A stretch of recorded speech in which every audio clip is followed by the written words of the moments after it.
Thank the book passage and Left Coast Writers for making this possible, for giving me this opportunity to, since I'm one of many authors vying for a spot like this, to talk about their composition of words, you know, a book of fiction no less, which is, when you think about it, sort of a presumptuous endeavor, inventing a story of lies, basically, that, you know, you think that others will want to hear about and read. I mean, who in their right mind would spend so much time on a silly endeavor like that, you know?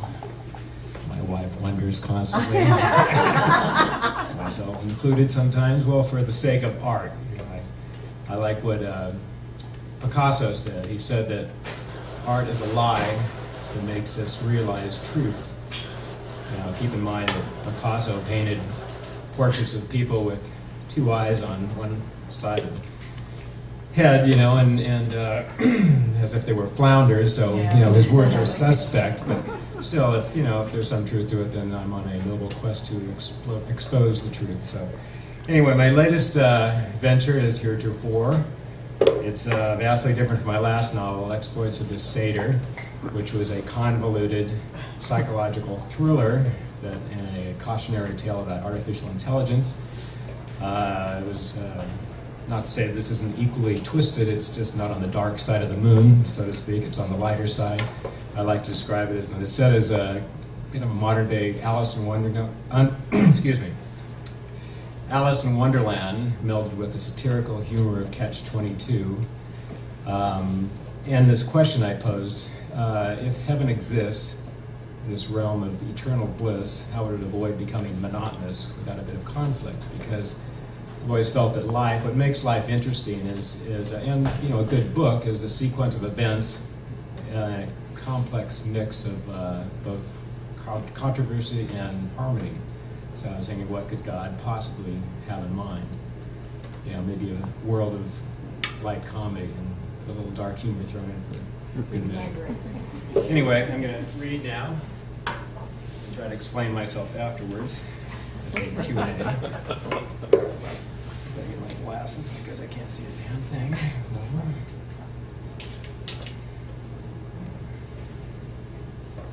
Okay. First, the epigraph. Curiosity killed the cat. Satisfaction brought it back. This was a proverb that my grandmother told me when I was a little kid, with a twinkle of mischief in her eyes, almost to encourage me to be like that. First chapter, Wyatt T. Frog.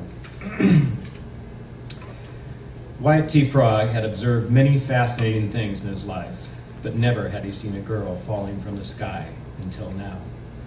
As an artist, Wyatt was a keen observer. Apples, pine cones, branches, even squirrels fell from the sky. Squirrels like Hazel, who had fallen from a tree one day to land with a thump in the grass and startle him.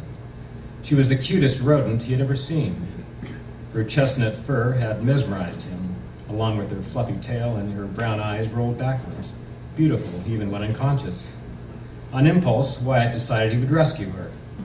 He dragged her by the tail, circumnavigating the tall tufts of crabgrass, until he reached his beachfront house that overlooked a river, where he continued to pull her by the tail over his decorative path of river rocks, then up and over 3 steps, landing her on the porch, before tugging her across the threshold, a doorway made from ornamental reeds.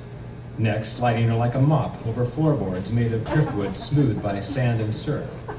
Finally rolling her body onto his luxurious bed of moss.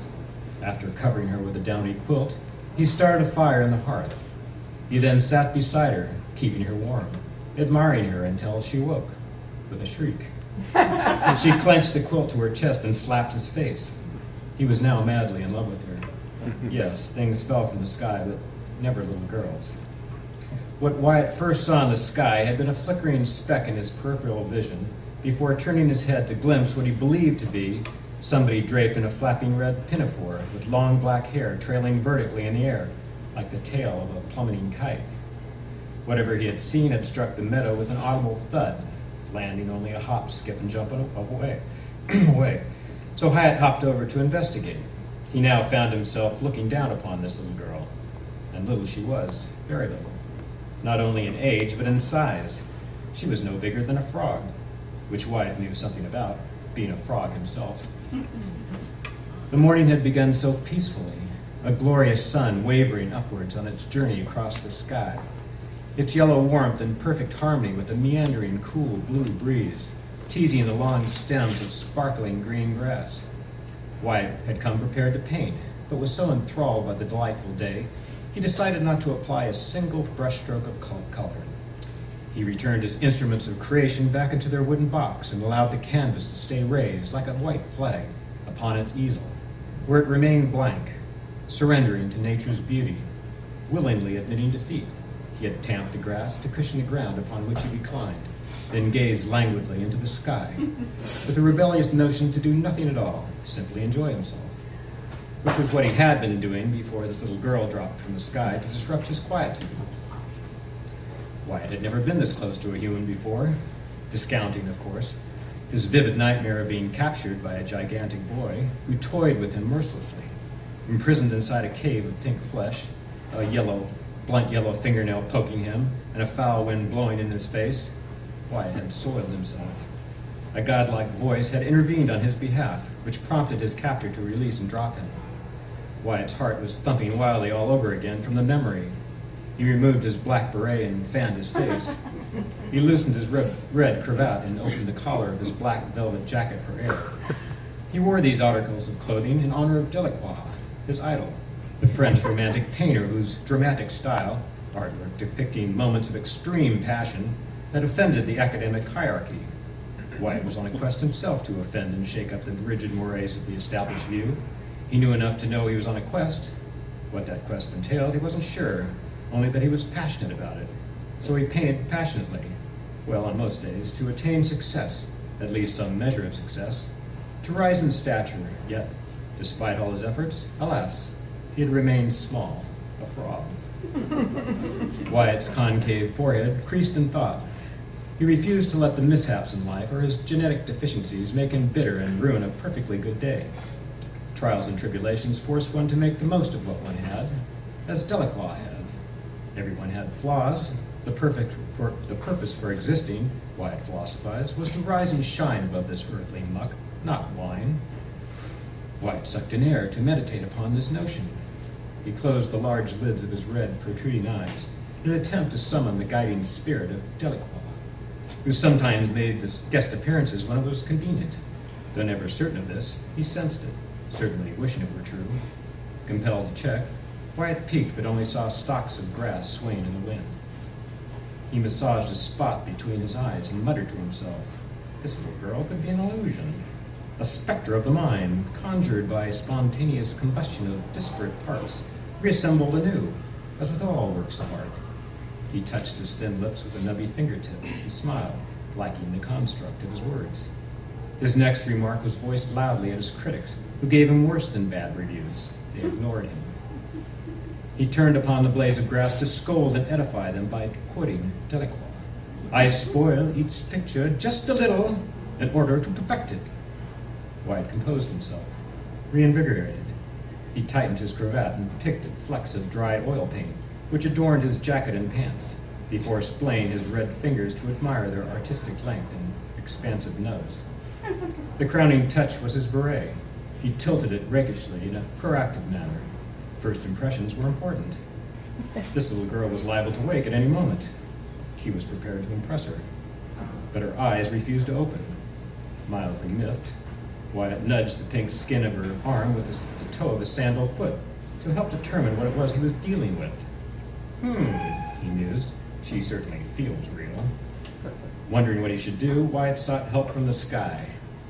He noticed how it resembled a watercolor, a beautiful wash of blue celeste, streaked through the middle by a diffused evergreen cloud, as if to foreshadow a hazy elongated apparition, a branch of a tree.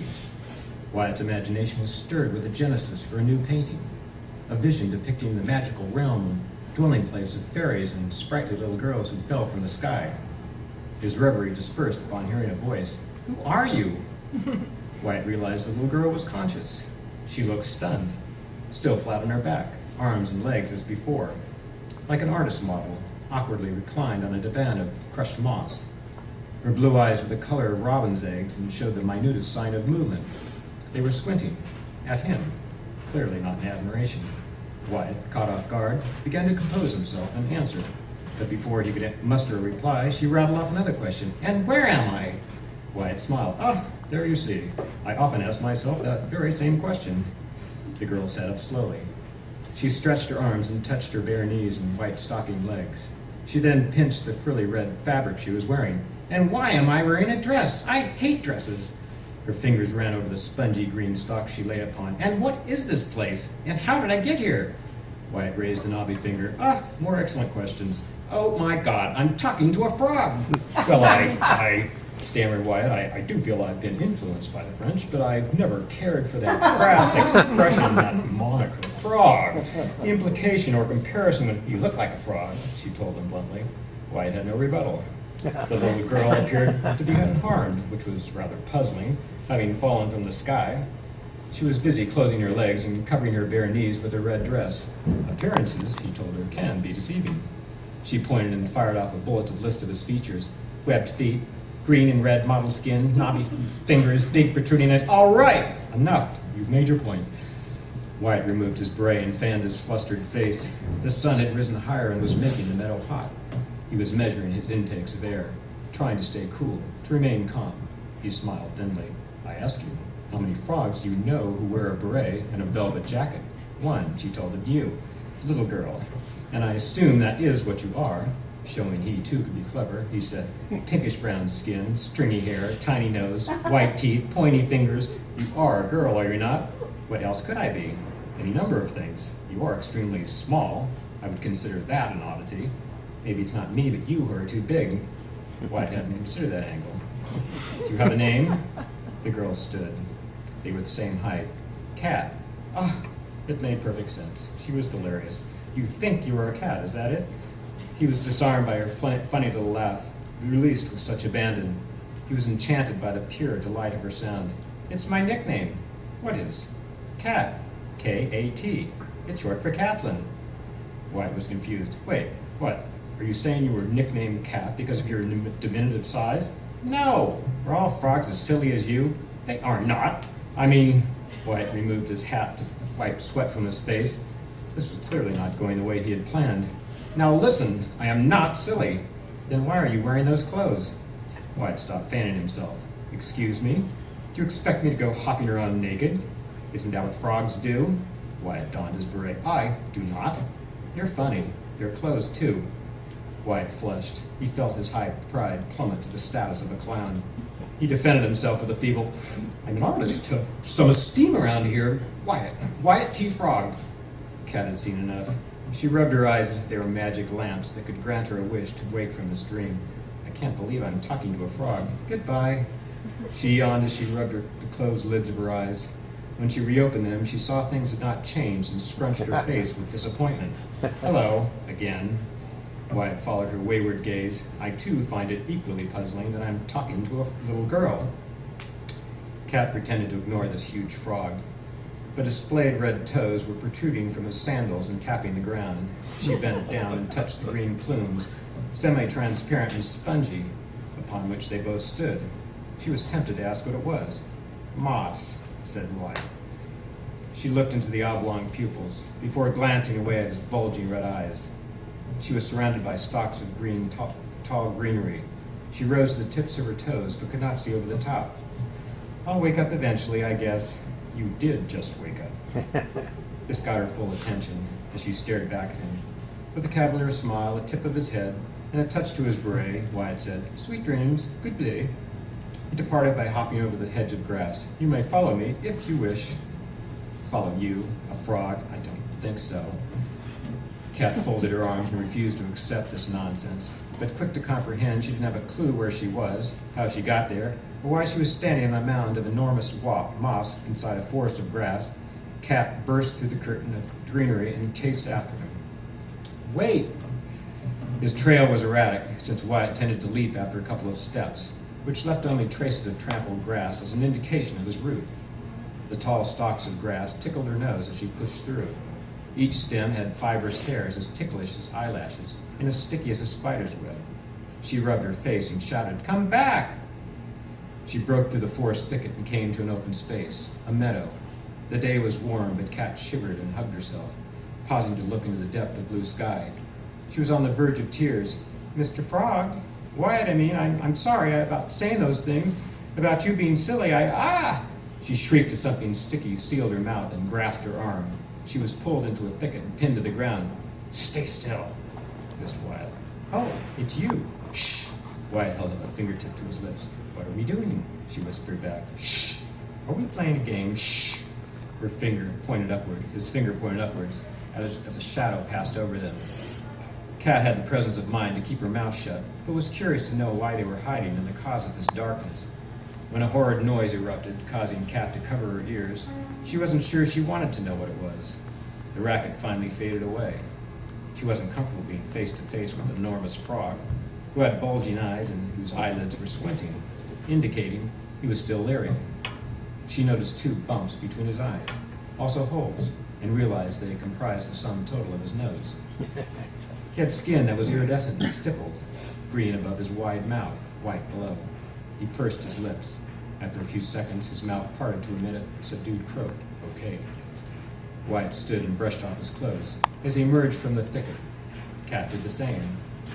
Her face beamed with a smile, pleased with herself with the knowledge she had retained from school. "I know what you are. You're a tree frog." Wyatt, cautiously peering around about, said, "I'm sorry, what?" "Your classification. Species of amphibian." Wyatt grimaced. "Listen carefully. Do you wish to escape from here unharmed or not?" "Well, of course I do." "Then stay close, keep quiet, and move quickly, and hide if I tell you to hide." "Hide from what?" "Someone you do not want to meet. Trust me." Wyatt directed her attention to a standing easel and canvas in the middle of the field. "There, you see, it was not a lie. As I told you, I am an artist, a painter of nature's wonders." "There's nothing there." Wyatt was confused. "You can't see my easel?" "The canvas is completely blank." Wyatt nodded thoughtfully. "It might be my greatest work." Realizing he was joking, she giggled. "You are silly. It's the fate of all true artists. I advise you depart now." We're going to continue.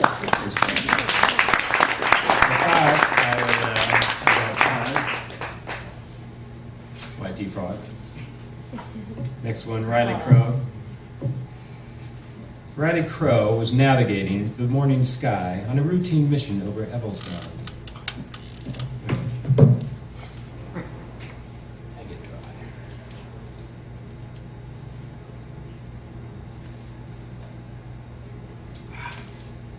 So help me get through it.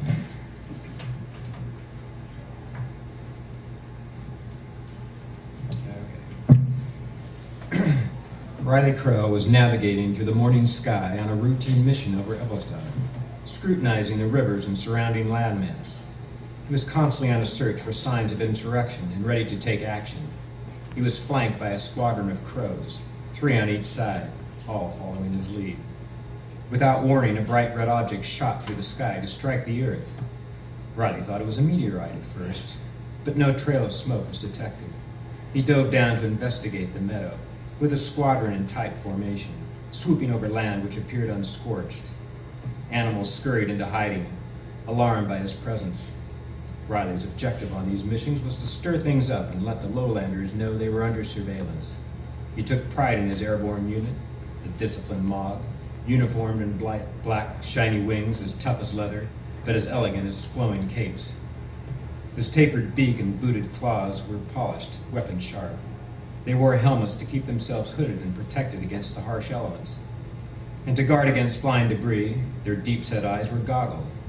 They generated fear like a squadron of Spitfires or a motorcycle gang with a raucous squawking as they circled about. Seeing nothing below to entertain them, they flew off, disgruntled. Riley took rest by landing in the tallest pine tree on the topmost branch. His crew fought and jostled for position on the lower limbs. Their commotion agitated his mind, and he let out a nasty squawk. He was trying to ignore the turbulent visions that haunted him 24/7.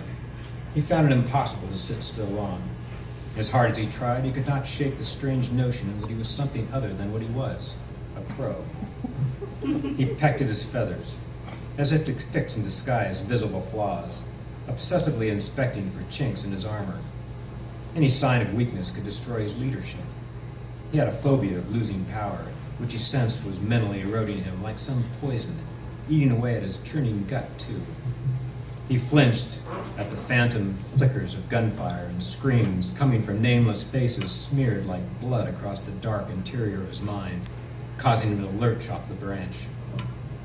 Taking flight helped dispel these specters and pestered his mind and blindsided him each time he stopped to rest. He had a nagging suspicion that something wasn't right in the world, which made him soar off toward the island. His squad, caught off guard, dozing and preening, were now struggling with frantic wing beats to catch up and reassemble behind him.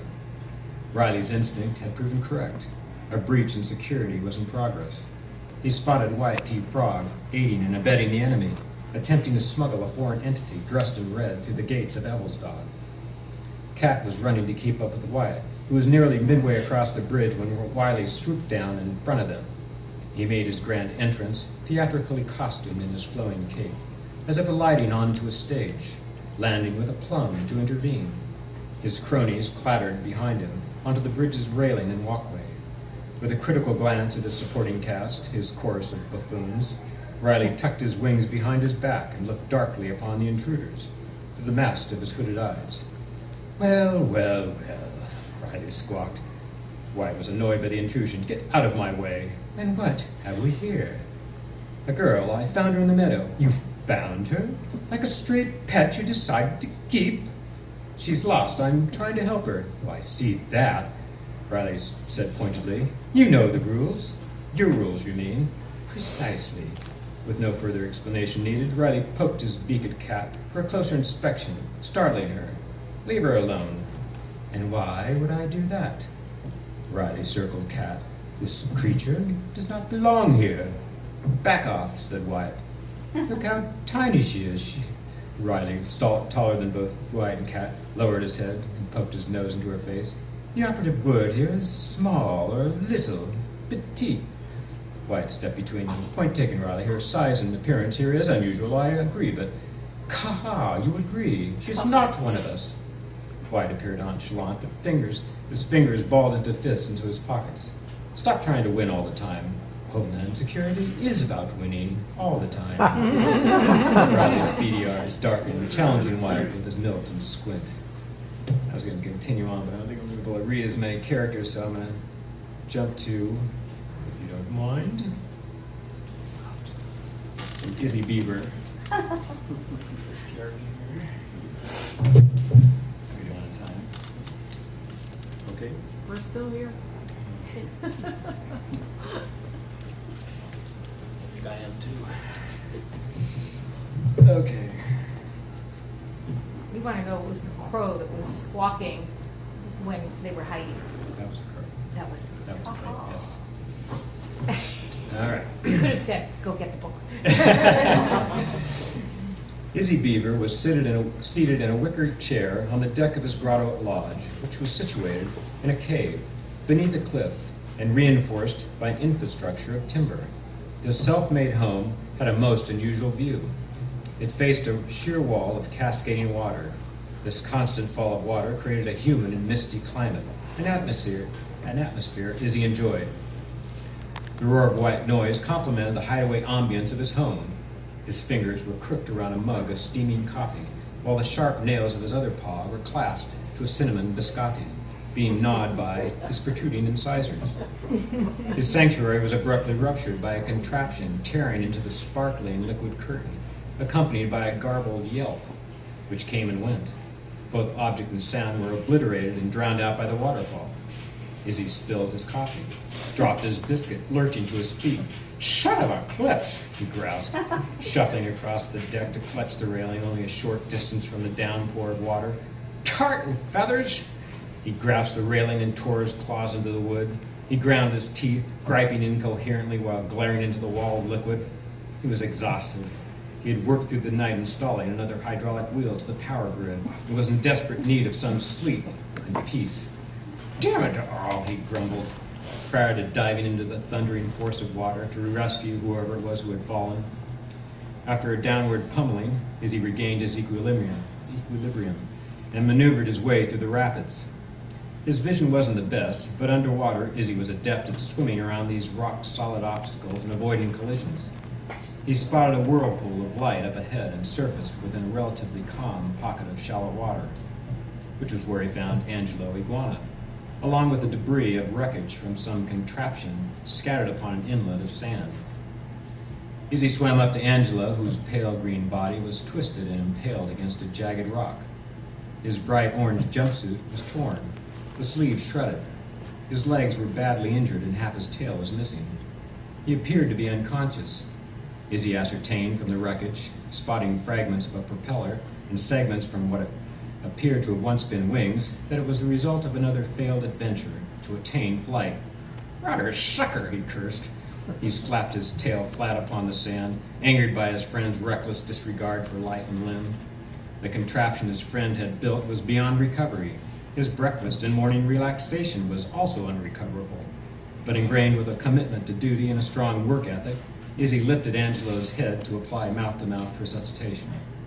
He cleared the blue tongue from his throat and placed his whiskered mouth to his friend's scaly blue lips to blow air into the lungs. Izzy zipped open Angelo's flight jacket and pumped his chest. He then went back to forcing air into his mouth. Izzy's efforts after pumping and blowing stimulated a spout of murky water to erupt like a tiny geyser. Angelo gasps and weaves. "I'm okay." He raised a limp arm to wave at the non-existent crowd of onlookers, roaring in a cascade of support for his efforts. "Thank you all for coming." "Idiot, you're not okay." Angelo blinked, slowly gaining focus on Izzy's dripping wet face. "Izzy, is that you? It worked. I flew." Izzy spat into the rocks. "You crashed, you fool." "Oh, only afterwards." Angelo struggled to sit up. "Oh, ouch. Look at yourself. You lost your tail again." It grows back." Angelo smiled, wincing as he moved to support his torso against a boulder. "Doubtful you can stand." Angelo examined the torn jumpsuit and mangled limbs. His legs were not angled as they were intended to be, but turned radically inward. Give me a sec." Angelo grasped the boulder and struggled to hoist his body upwards. The effort made his eyelids collapse and his body drop like a sack of beans onto the sandbar. "Shut in a beach!" Izzy wasted no time in lifting his unconscious friend over his shoulder and lugging him across the rocky landscape. The booted soles of his feet were as tough as the uneven terrain, and Izzy had Angelo at the gateway of his residence within minutes. The tremendous shower and spray from the waterfall didn't faze Izzy. In fact, he loved it, dripping wet again as he advanced over stepping stones that led to his cave, hidden behind the barrier of falling water.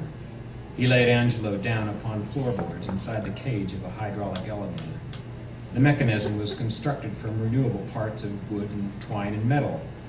Izzy slammed his fist against the switch, which shot them vertically into the air, guided by a system of pulleys. After zooming several seconds, they slowed to a precise stop at the base of a bridge, the entrance to Evelstad. Izzy kicked open the cage door. With Angelo hoisted over his shoulder, he walked onto the cobblestone street and deposited him in a heap at the base of a monolithic tower. A totem pole housing a polished bronze bell at its spire. It rang noisily as Izzy yanked its chain. The clanging racket roused the town, and soon all residents were emerging to peer from their storefronts and homes. As well, it jolted Angelo out of the stone-cold state of unconsciousness. Awakening at this way station, a place Angelo had become all too familiar with of late, he shifted his head to rest upon a groomed patch of moss and waved an arm at the crowd assembling. "Thanks for coming. Thanks for your support. I'm okay. I'll be okay." "Says you," said Izzy, spitting into a flower bed. "Look at yourself. Used to be somebody. Now look at you." I'm still somebody, Izzy." Angelo smiled, though feeling dazed. Why his fans who supported his effort kept moving past him like he was yesterday's garbage made him curious. Craning his neck, which took great effort since his legs were not working properly, to see the phenomenon himself, a little girl. She was standing at the foot of the bridge, beside Wyatt T. Frog and Riley Crow. Even Izzy promptly abandoned Angelo to inquire about the source of this commotion. "Mother pumpkin!" Izzy exclaimed. Go on without me," Angelo encouraged with a wave. Izzy pushed his way through the crowd of idle watchers to get right to the point of this disturbance. By walking up to the anomaly, he pulled at his whiskers and tucked the claws of both paws around the straps of his overalls and declared, Well, if eggs don't beat all, where in tornation did you come from? Excuse me, said Cat. Cat, I would like you to meet Izzy, said Wyatt. Izzy gave Cat a no-nonsense, once-over assessment. Good glob, if you aren't one wee bit of a thingamajig. His words baffled her. Are you a beaver? Would it make a hell of bees if I was or wasn't? No! You're not? Of course I am. What are you? Girl. Cat rubbed the fabric of her dress with a thumb and fingers to calm herself while she looked towards Wyatt for help. The frog gave her a thin smile and a squint of reassurance. Izzy has a unique relationship with words. Hats are a fact. Never sees the likes of somebody with your kind of growth.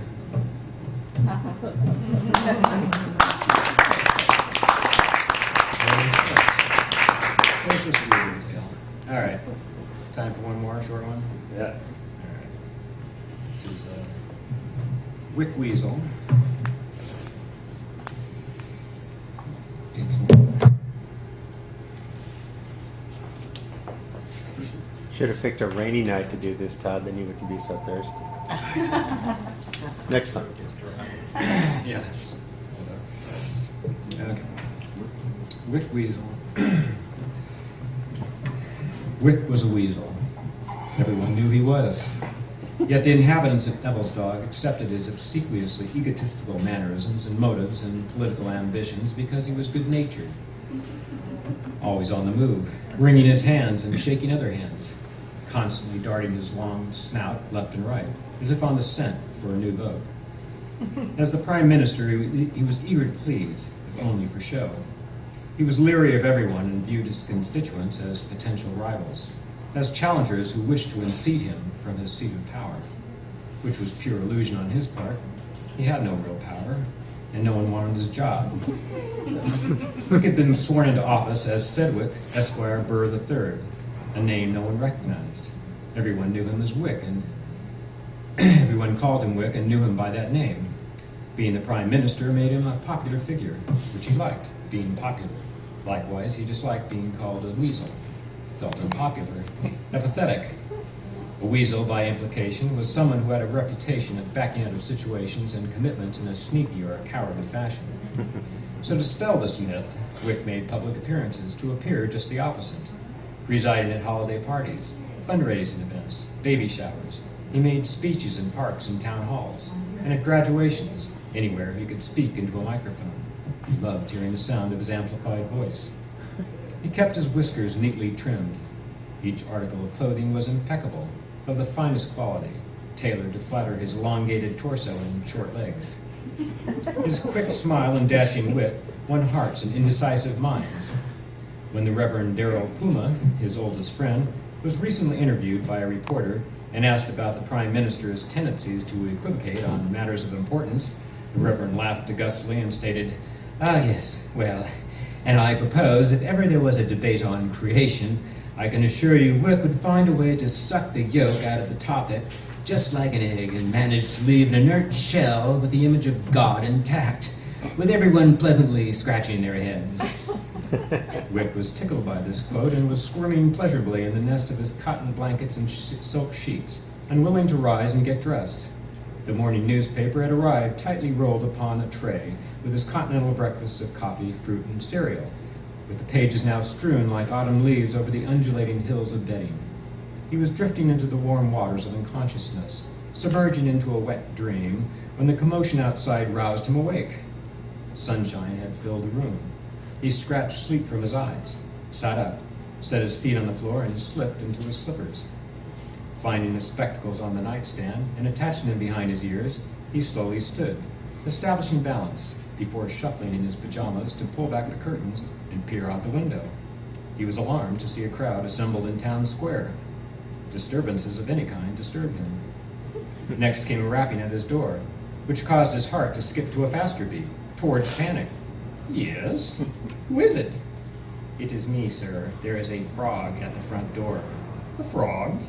"A frog." "What does he want?" "You." "Why me?" "It's something urgent," he says. "Tell him I'm away on diplomatic matters." "He knows you are here, sir." "How?" You hardly ever leave the mansion."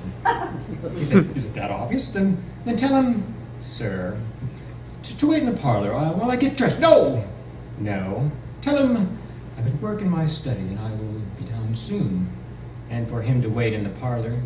What? Yes, tell him that. Wick listened to the footfalls of his personal assistant descending the stairs, leaving him in silence, except for the half-muted persistent commotion rising from the streets. Wick saw his reflection in the window. He, too, saw a weasel. There were moments when he was so appalled by his own self-image, he stuck out his tongue with infantile disgust, as he was now, followed by a shrug, accepting the cards the good Lord had dealt him.